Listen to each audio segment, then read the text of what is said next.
At 7:10 in the morning, a missile launches quietly from a destroyer in the ocean. 40 minutes later, targets hundreds of miles away may be hit. But the missile you see is only part of the story.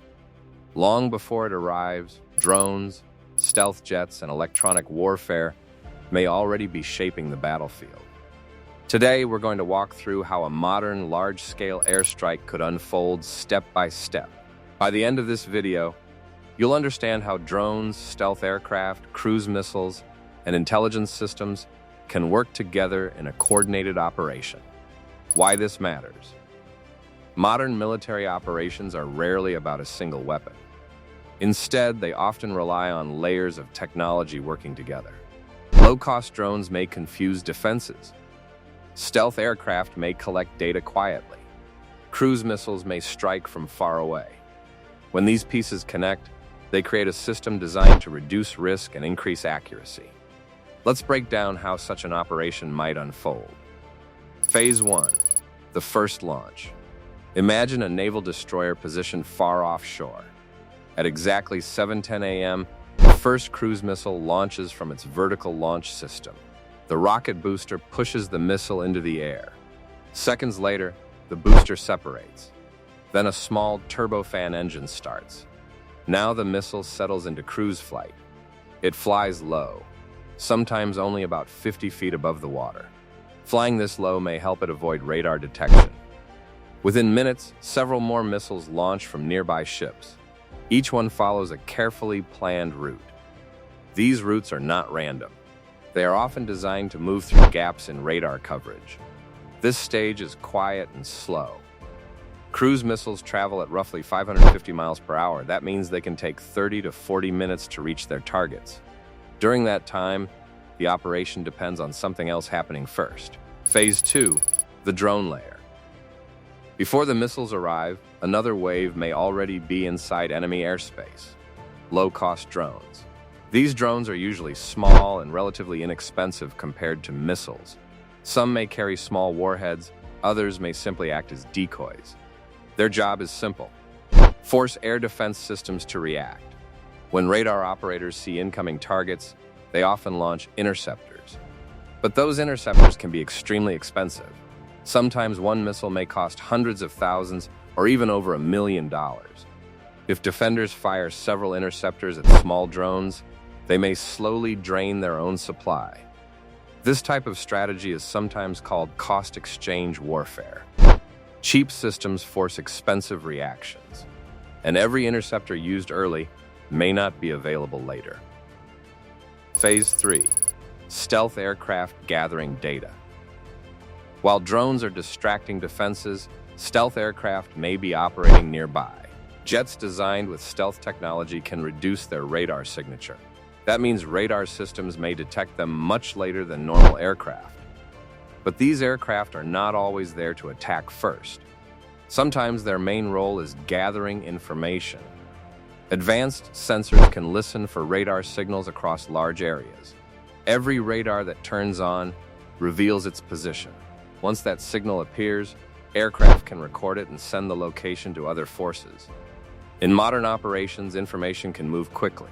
Aircraft, satellites, and command centers may all share data through secure networks. This creates a real-time picture of the battlefield. Think of it like a constantly updating map. Phase 4, precision strike weapons. Next comes the faster weapons. Some aircraft carry long-range precision missiles or glide bombs. These weapons can travel much faster than cruise missiles. Instead of taking 40 minutes to arrive, they may reach their targets within minutes. The idea is timing. Fast weapons strike first. Cruise missiles arrive shortly after. Then fighter aircraft follow to strike additional targets. Each layer arrives in sequence. Phase 5. The role of sensor fusion. Modern aircraft rely heavily on onboard computers. These computers combine many types of data: radar images, infrared sensors, electronic signals, satellite information. Instead of the pilot looking at several screens, the system merges everything into one picture. This process is sometimes called sensor fusion. It can help pilots understand what is happening around them faster. For example, a pilot may see the location of radar systems, friendly aircraft, and planned targets all on one display. That makes decision-making quicker. If you're finding this breakdown helpful, let me know in the comments. I'm curious, would you like more videos explaining how military technology works? All right, let's continue. Phase 6, target selection. In many operations, the targets are chosen carefully. The goal is often to affect military capabilities rather than random locations. Examples could include command and control centers, air defense radar sites, weapons storage facilities, military airfields, communication hubs. These locations can act like the nervous system of a military network.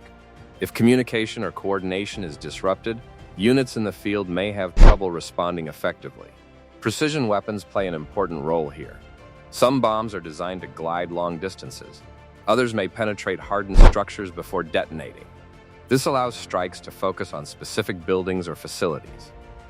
Phase 7, electronic warfare. Another key piece is electronic warfare.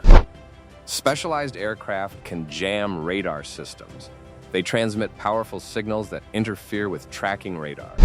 To radar operators, the screen may suddenly fill with noise. In some cases, this makes it difficult to track incoming aircraft or missiles.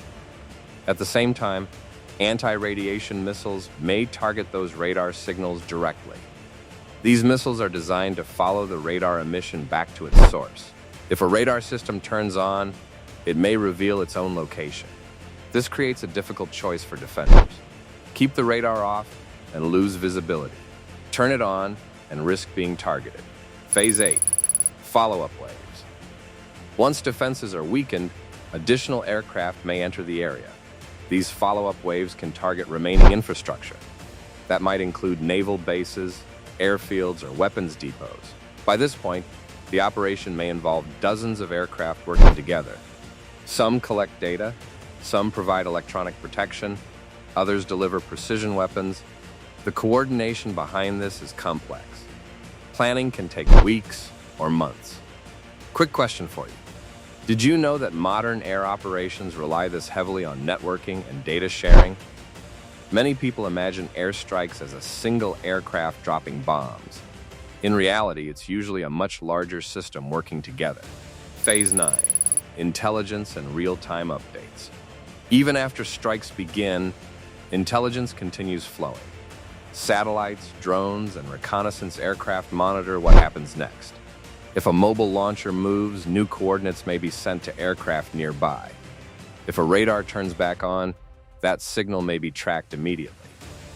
This constant feedback loop can change the course of an operation in real time. Final thoughts. Modern air operations are less about one powerful weapon and more about coordination. Cruise missiles, drones, stealth jets, electronic warfare, and intelligence systems all work together. Each piece has a role. Drones may create confusion. Stealth aircraft gather data. Missiles strike from distance. Electronic warfare protects the force. When combined, these layers can create a complex and carefully timed operation. And understanding these systems helps explain how modern military strategy continues to evolve. If you enjoyed this breakdown, consider liking the video.